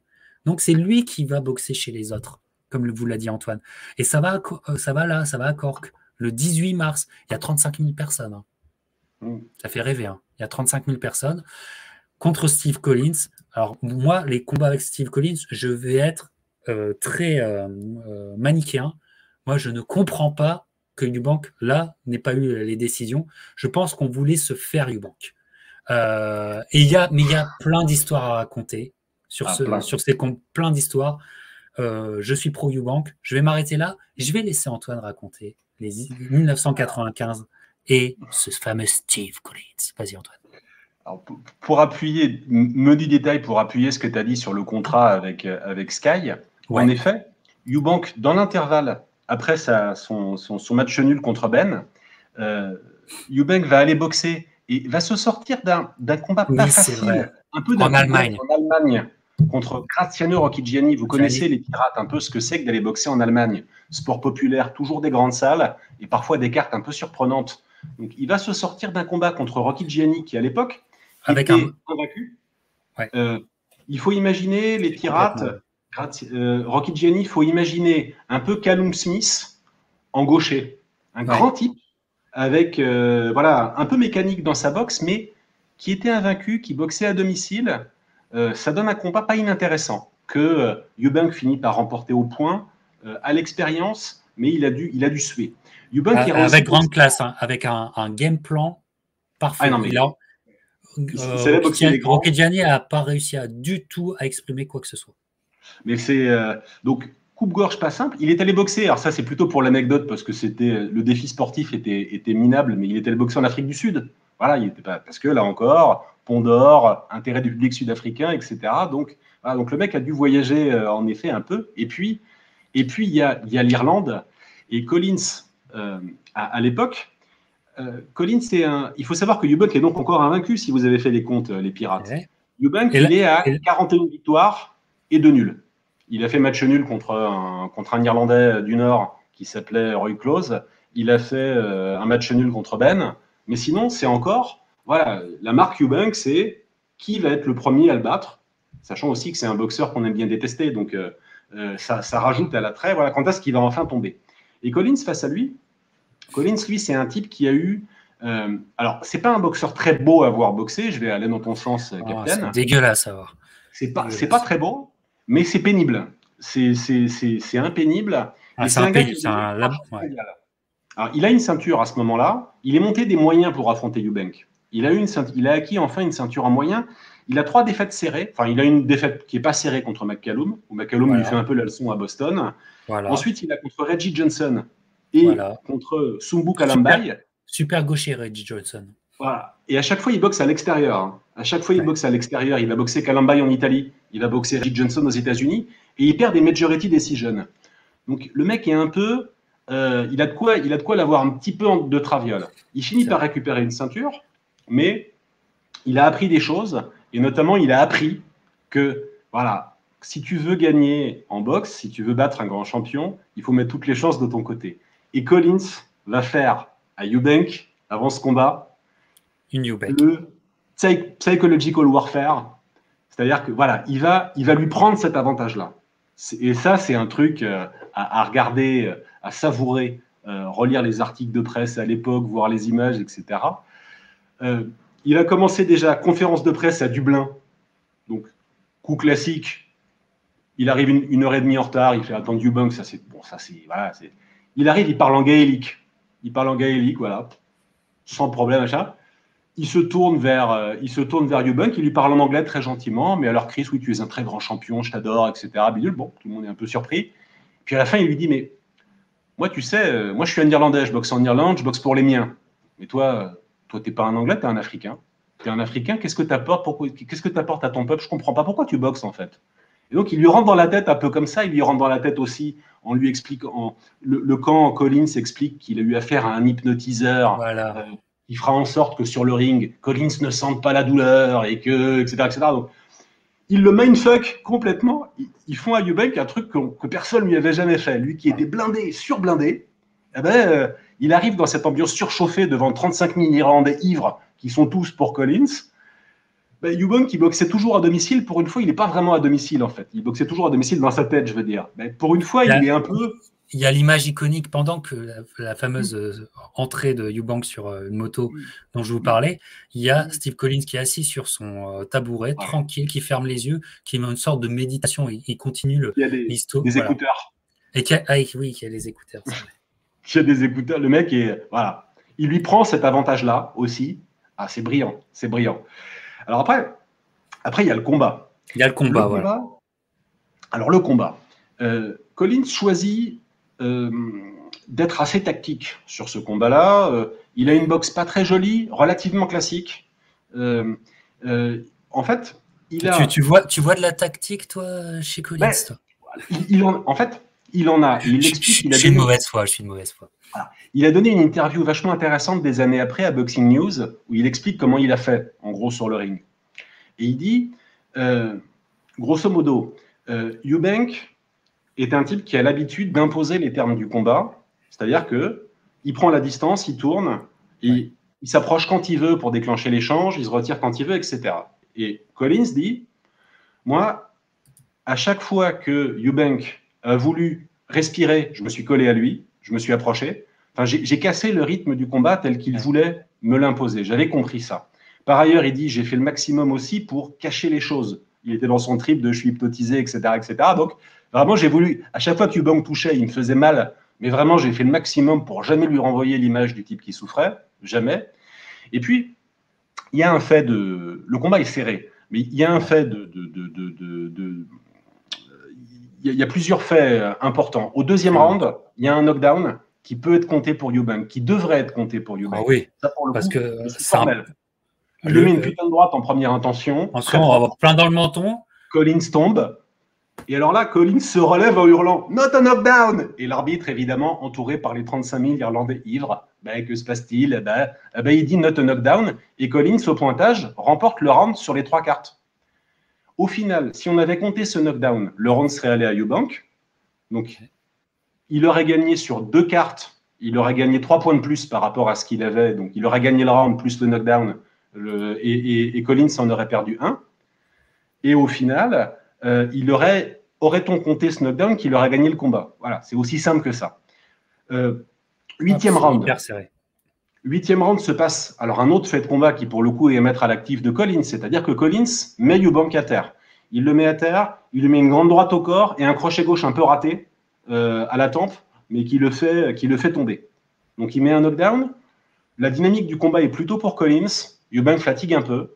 Il n'est pas vieux, Eubank, à l'époque. Il n'est pas vieux du tout, il a la trentaine, mais il est usé parce qu'il a beaucoup combattu. On l'a dit, il combattait souvent. Donc, il en est déjà à plus de 40 combats pro qu'il a disputé en pas si longtemps, en une dizaine d'années. Il n'a pas encore 30 ans. Et il n'a pas encore 30 ans. Ah, c'est le kilométrage qui compte chez Eubank à l'époque. Il faut le retenir. C'est le kilométrage, c'est pas l'âge. Évidemment, il n'aura pas fait la carrière derrière de Bernard Hopkins, mais c'est aussi parce qu'il a fait autant de combats pro en gros qu'Hopkins, mais sur beaucoup moins de temps. Voilà. Et Eubank a cette espèce d'orgueil superbe sur la fin du combat. Lui-même met Collins à terre au 10e, si je ne dis pas de bêtises. Je suis sûr qu'il aurait pu le finir. Et il ne le finit pas. Il ne le finit pas, il met pas le follow-up. Il ne savait plus finir. Voilà. C'est un peu dommage, parce que le combat finit, donc il y a une carte, un peu la carte à la maison, vous savez, un peu la carte Adelaide Bird. Bon, il y a un 117 pour Collins, bon, vous la mettez de côté.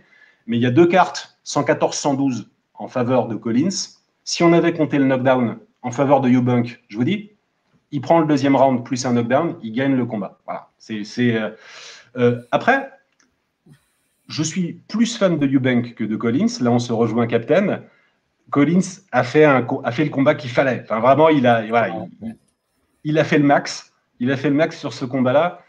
C'est un morceau d'histoire parce qu'il y a une ambiance absolument incroyable. Et Collins raconte d'ailleurs à la fin du combat, il dit, mais donc alors voilà, il a fait tout ce qu'il a pu, il a sorti le meilleur combat que lui pouvait faire ce soir-là.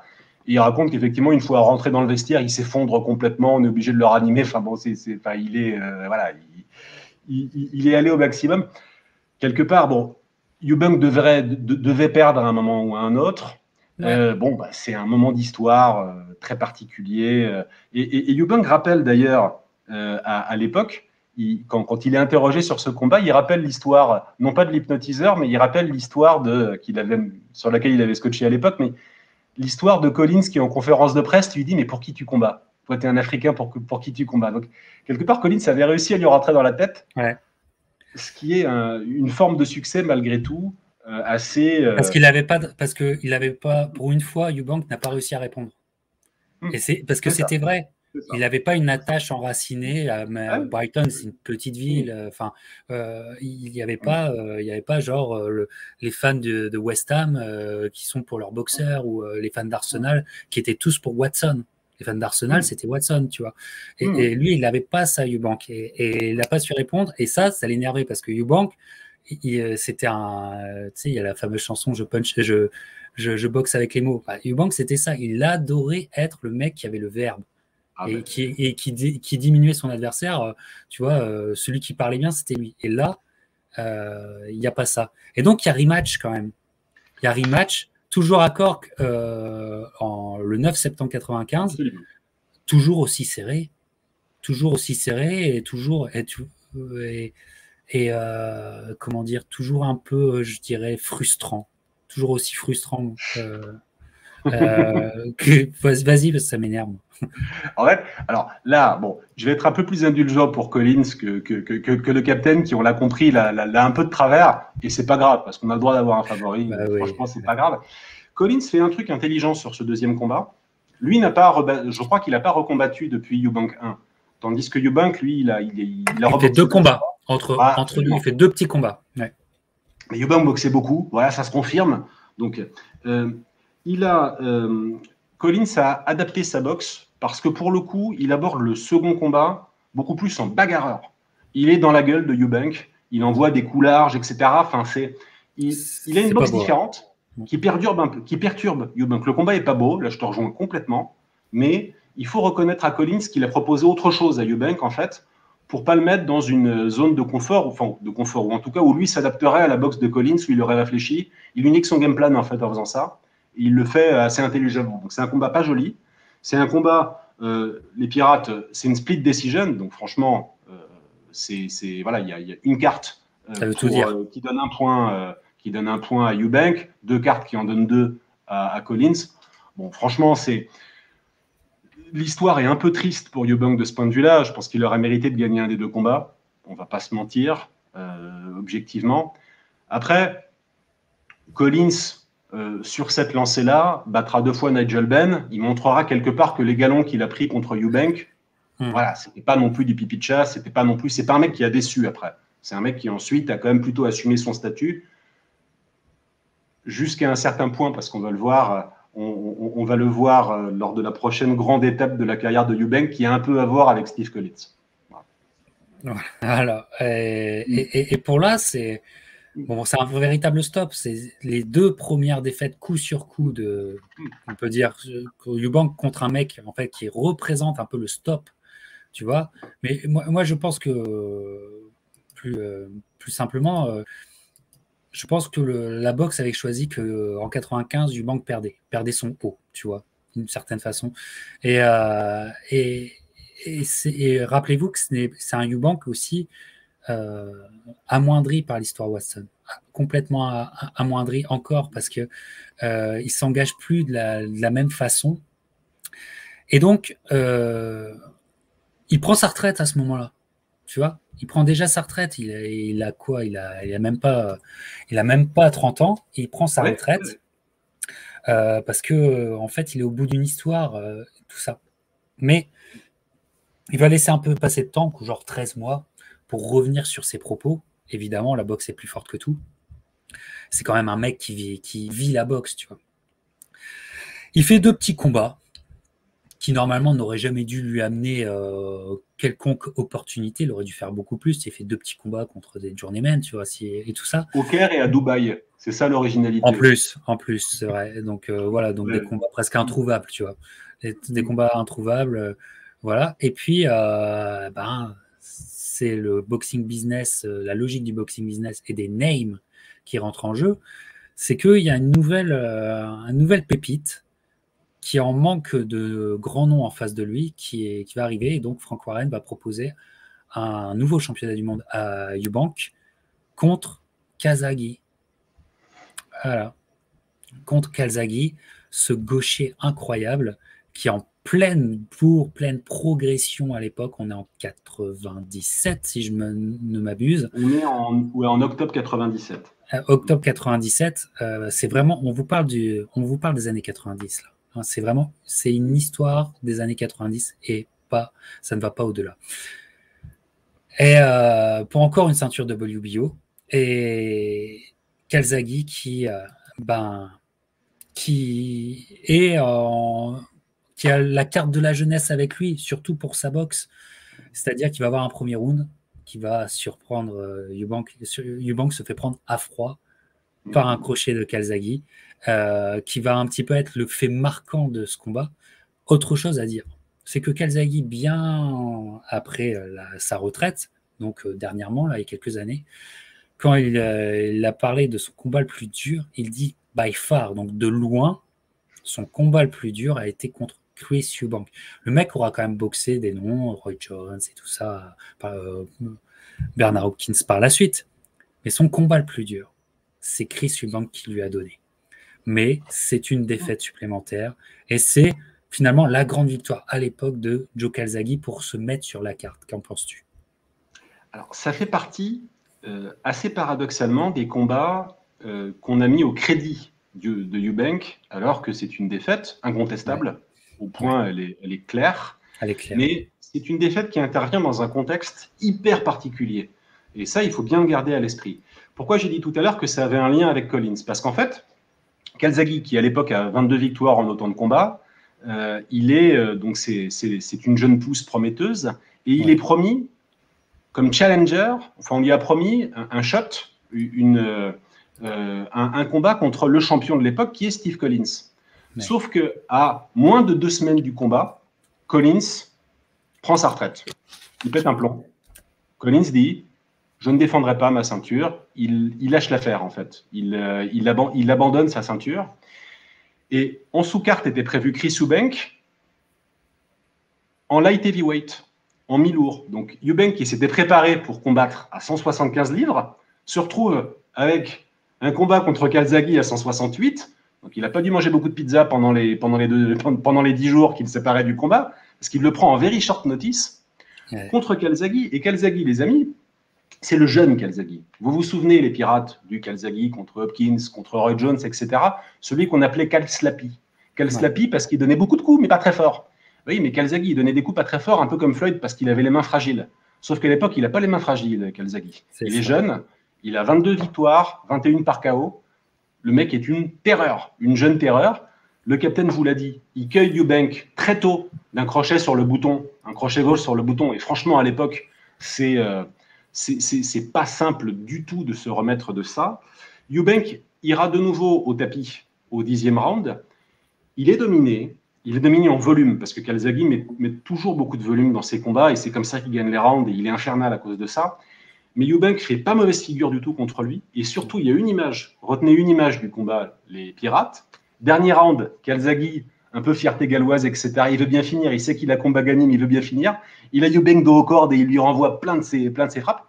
Et Eubank lui met une droite, mais vraiment de l'enfer, à 5 secondes de la fin du combat. Eubank lui met une droite de l'enfer, et Calzaghe est vraiment sonné. Il est vraiment putain de sonné, en fait. Enfin, il a pris un coup de patte, un truc. Alors, heureusement qu'il n'y avait que 5 secondes. Donc, bon, il s'en sort. Mais je vous jure, revoyez les images. Il est sonné à la fin du combat. Il est sonné. Et puis, il a l'œil gauche un peu entamé. Enfin, bon, etc. Donc, ce que tu dis, Captain, n'est pas étonnant. Le combat était dur. Le combat que lui a donné Eubank était un combat Et même pour ceux qui détestent Eubank, et il y en avait, tu dois donner du crédit au mec d'avoir ce combat-là. C'est des défaites rédemptrices. Et pourtant, on parlait des stars. À l'époque, c'était des grosses stars. Ils étaient aussi stars que les footeux de la première ligue. Hein. Même plus. Hein. Même plus, parce que les footeux les vénéraient. Hein. Mais en fait, ils n'avaient pas. Quand on dit qu'ils sont protégés à un certain point, Eubank était quand même Eubank. Et tu dois quand même te conformer à de la short notice. Il n'aurait jamais dû accepter c'est fou. Les critères, ce qui était imposé pour faire ce combat, il n'aurait jamais dû l'accepter. Et normalement, son statut aurait pu lui permettre de refuser. Mais non, il voulait le faire quand même. Il voulait le prendre quand même. Peut-être aussi, il voulait avoir la bourse aussi, parce que Eubank et l'argent, ça a été des grands hauts et des grands bas. Ceci explique cela aussi certainement.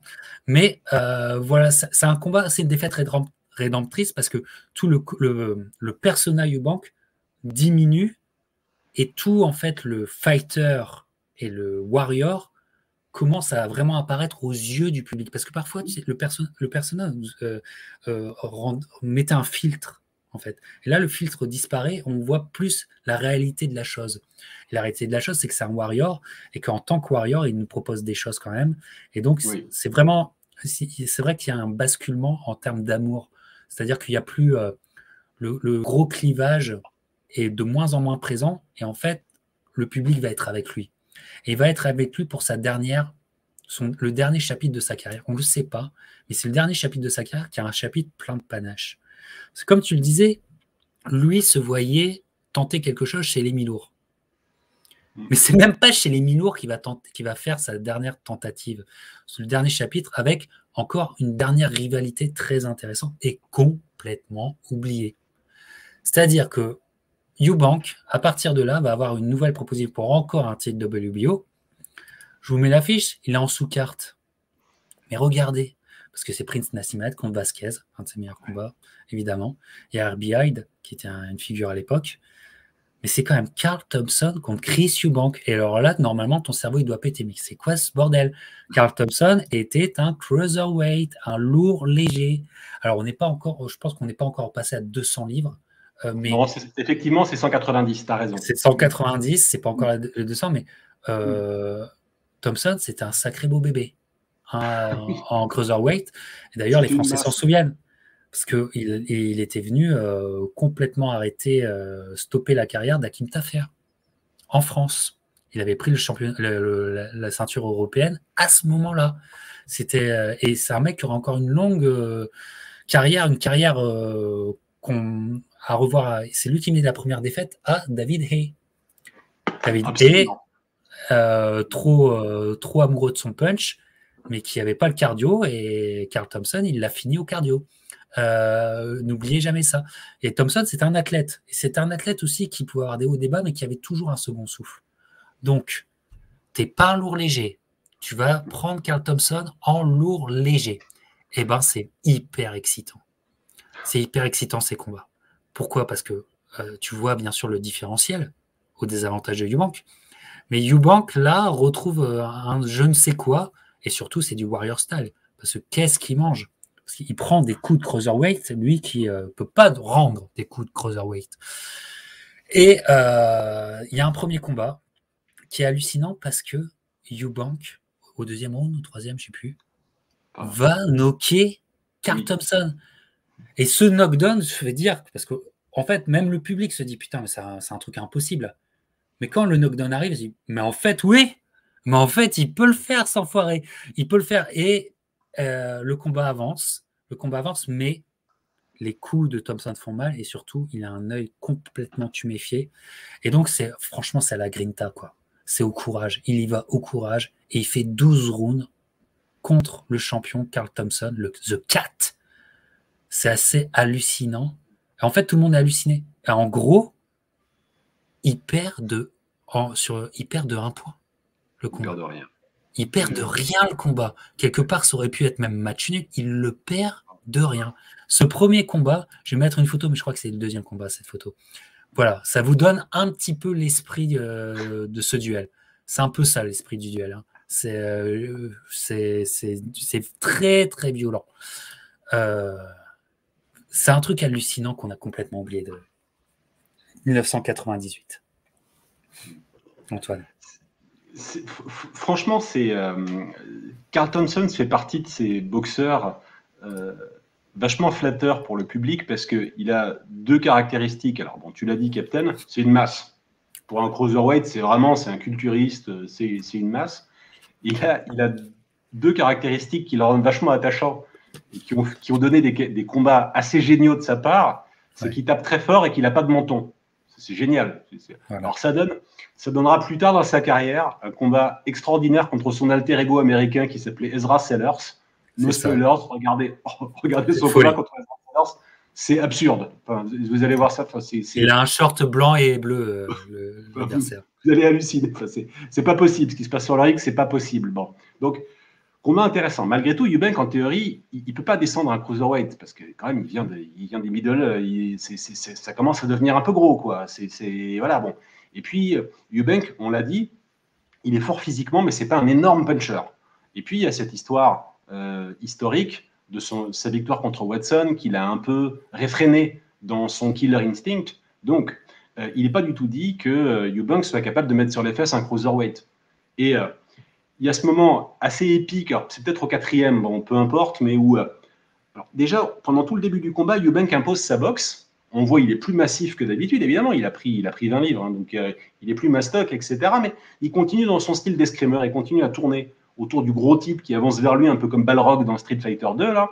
Et il tourne bien, et il domine, quoi. C'est lui qui gagne les rounds au début du combat, c'est plutôt lui qui les gagne, vraiment. Bon, il en prend quelques-uns, mais déjà, il prend le punch.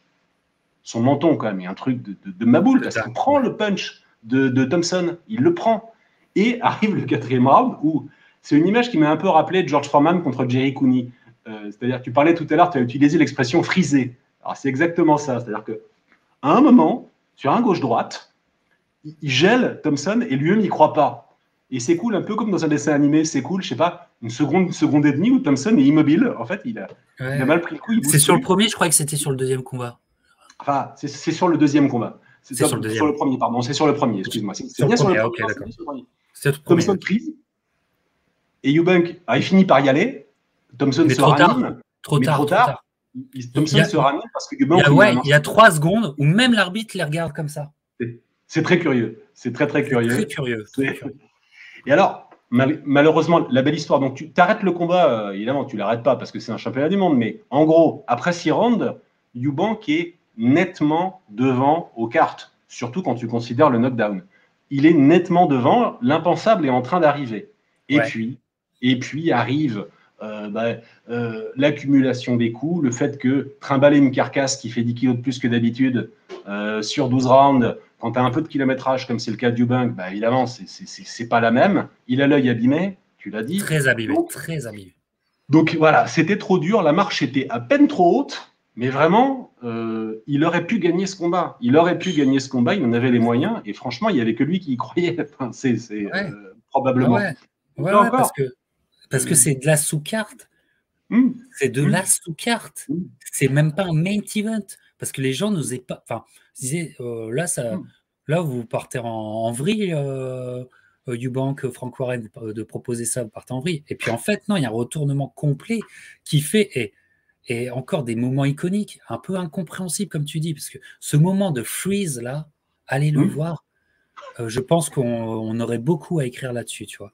Et moi, j'adorerais rencontrer Chris Human, rien que pour lui parler de ce moment-là. Qu'est-ce qui se passe? Est-ce qu'il n'a plus rien? Est-ce qu'il peut lui sauter dessus? Est-ce que rien que rester debout, c'est trop dur? Qu'est-ce qui se passe? Qu'est-ce qui se passe? Mais donc, c'est tellement dingue que, encore une fois, 3 mois plus tard, il y a le rematch. Il y a le rematch, et là, tu vois, ils sont le 18 juillet, ils sont en main event Alors qu'il y avait un discours depuis des années sur Eubank, il faut que tu arrêtes, il faut qu'il prenne sa retraite. Il a que 32 ans, le mec. Ouais. Il a que 32 ans, le mec. Et il y a le rematch qui est un petit peu, qui est presque une continuité parce qu'on a l'impression d'avoir presque, avec peut-être moins de moments iconiques, le même combat et surtout la même blessure.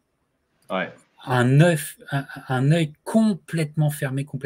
Et à la différence du premier combat, au 9e round, le médecin de la soirée va arrêter le combat parce que c'est assez impressionnant quand même. Mais le premier combat était impressionnant pareil. Hein. Voilà. Eubank voulait vraiment pas arrêter parce qu'il se disait il l'avait. Et le pire, c'est que bon, il a arrêté au 9e. Donc voilà et tout. Mais après, on va regarder les scorecards quelques heures plus tard. Il était devant scorecard. Oui. Il était devant sur 2 cartes, il est 3 points devant. 3 points devant. Voilà.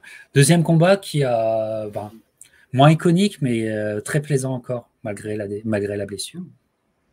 Qui ressemble au premier, moins le knockdown mythique du premier. Néanmoins, voilà, Eubank était vraiment pas loin et l'histoire retiendra en effet que la seule fois en 52 combats en carrière qu'il aura été arrêté avant la limite, ça aurait été donc sur une blessure et pas parce que soit il aura abandonné, soit il aura été mis KO. Non, il aura été arrêté sur blessure. C'était un athlète extrêmement résilient. Pensez qu'il a fallu que ce soit un très gros puncher cruiserweight qui le blesse pour arriver à ce qu'il n'arrive pas à la fin des 12 rounds. Donc, ça montre que l'athlète était très, très, très résilient, très, très costaud à la fois dans sa tête et physiquement. Voilà. Ouais, complètement. Mais allez revoir ce duel, parce qu'il y a beaucoup à penser. Et vous allez être bouche bée plus d'une fois. Allez revoir ce duel. Chris Eubank. Et là, Chris Eubank, il y a une dernière chose iconique. Il y a ce moment dans les vestiaires où Adam Smith va lui demander, alors c'est le temps de la retraite, et là, encore une fois, quand il est déstabilisé, lui qui adore les paroles, qui adore être précis dans ses mots, il n'y a rien, mais il y a un soupir. Et moi, je trouve que c'est iconique, ce soupir. Tu sais, c'est lui qui parle, parce qu'il est déjà en train de parler, en train d'expliquer qu'il fallait pas arrêter le combat et tout ça, qu'il était bien et tout ça. Et il parle, tu sais, il a un débit de parole qui est fou. Et il y a cette question, et là, il fait... Tu sais, il y a ce soupir-là, qui dure longtemps, encore une fois, qui dure encore longtemps, mais qui dit tout. Et donc, Eubank choisira de ne plus remonter sur le ring. Et voilà, on en a fini avec sa carrière sportive. Mais en fait, quelque part, c'est un boxeur qui vit toujours, moi je trouve, en nous et dans le public. C'est un boxeur qui vit toujours parce que il a amené un côté personnage, il a amené quelque chose et il a été le meilleur vendeur de lui-même. Eubank a été le meilleur vendeur de lui-même, mais à un point, parce qu'il a quand même survendu un mec qu'il n'était pas. Et c'est-à-dire cet esthète, alors que c'était un guerrier. Et d'ailleurs, c'est bizarre, parce que maintenant, il faut ramener ce côté guerrier pour remettre aux yeux de tous et pour valoriser ça. Et le cas Eubank est génial. Et quelque part, ce qui est finalement représentatif de lui, c'est cette pochette de ce livre. C'est lui qui est devant. Parce que le personnage à grimper, c'était lui. C'était lui. De l'époque qu'il fallait, c'était lui. Et Eubank, c'est les années 90. Il porte ça encore plus que les autres. Qu'aimerais-tu conclure sur ce personnage, Chris Eubank? Alors, Chris Eubank fait partie des candidats au Hall of Fame. Il a pour lui tout ce qu'on a dit, à la fois en matière de popularité, en matière de charisme, en matière d'événements, boxeur capable de créer l'événement, de faire péter les audiences, etc. Il a pour lui aussi quelques grands combats, authentiquement. Il a des victoires sur Watson, il a des victoires sur Ben. De gros moments de boxe se sont passés grâce à ce type-là. Il a contre lui, c'est vrai aussi, le fait qu'on avait deux mondes parallèles à l'époque, qui étaient l'Angleterre et les États-Unis. Voilà. Et donc, il n'a pas boxé les grands Américains. Voilà. Chris Eubank n'a pas boxé les très bons. Il aura le Hall of Fame lui fait payer. Le Hall of Fame lui fait payer. Et donc, je pense qu'il mérite le Hall of Fame au sens de la définition littérale de rayonnement, célébrité, D'ailleurs, c'est resté une célébrité en Angleterre. Il a fait des émissions télé, il a fait de la Real TV, des choses comme ça. Enfin bon, c'est un personnage, c'est toujours un personnage pour les Anglais. En revanche, effectivement, sportivement, bah, il pâtit un peu. Moi, j'ai tendance à dire, ce mec-là est un Hall of Famer, c'est pas un all-time great. C'est un Hall of Famer parce qu'effectivement, il a marqué une époque. C'est pas un all-time great parce qu'il n'a pas boxé les Américains, parce qu'il avait quelques lacunes techniques qu'on a rappelées et qui font que, voilà, c'était pas le textbook boxeur, etc. Mais moi, c'est un type que j'aime beaucoup. Et les pirates, si quelques-uns parmi vous le découvrent à l'occasion de cette émission, ben, ça me fait très plaisir, et je pense qu'à toi aussi, Captain, parce que voilà, c'est une figure, on aime aussi la boxe pour les mecs comme ça. Voilà, et on en a besoin, de figures. Très vrai. Donc, dans le cas Eubank Ben, tu as choisi ton camp. Je préfère le personnage de Eubank. J'ai beaucoup de respect pour Ben, objectivement. Mais voilà, Eubank, c'est une dimension un peu supérieure. Ben, inversement, alors pour reprendre le comparatif et un peu les credentials, enfin les accomplissements en carrière que tu peux leur donner, Ben a fait quelque chose que Eubank n'a jamais fait, malgré tout, qui a été d'aller gagner aux États-Unis et contre des boxeurs reconnus là-bas. Voilà, ça c'est. Il a battu McClellan, alors certes en Angleterre. C'était en Angleterre ou aux États-Unis? Non, c'était en Angleterre, à Londres. C'était en Angleterre. Il a battu Iran Barclay à Las Vegas. Donc il a cette dimension-là, qui peut-être sportivement, même s'il n'a pas de victoire sur Eubank, peuvent le mettre devant Eubank quand tu fais une espèce de hiérarchie, quand tu essaies de les classer. Mais ce n'est pas un hasard si le livre que vous a montré le Capitaine montre Eubank devant les deux autres, parce qu'il y a, voilà, une affaire de rayonnement, il y a une affaire de... Voilà. Moi, je suis plutôt Team Eubank. Ça ne me dérange pas qu'on considère que Ben est un plus grand boxeur en termes de réalisation, en termes d'accomplissement, mais voilà, je suis plutôt Team Eubank parce que c'est Eubank, quoi. Voilà. Tout à fait. Bah, écoute, ça m'a fait plaisir. C'est quelque chose qu'on avait en nous depuis longtemps. On a réussi à le mettre en vidéo. J'espère que vous avez apprécié les pirates, les corsaires qui nous écoutaient. Évidemment, je répète, un pouce levé, un abonnement, un soutien est toujours apprécié pour faire continuer cette playlist qui s'appelle les discussions Hall of Fame de la boxe avec Antoine de 130 livres et d'autres invités. Antoine, merci énormément. On va lire de ce pas 130livres.com, la boxe, la littérature et les écrits d'Antoine sont toujours là et vous devez de vous y pencher. Merci Antoine pour tout ce que tu fais. Merci à vous de nous avoir écoutés et on se retrouve bientôt pour d'autres aventures boxe. Ciao les pirates, ciao Antoine.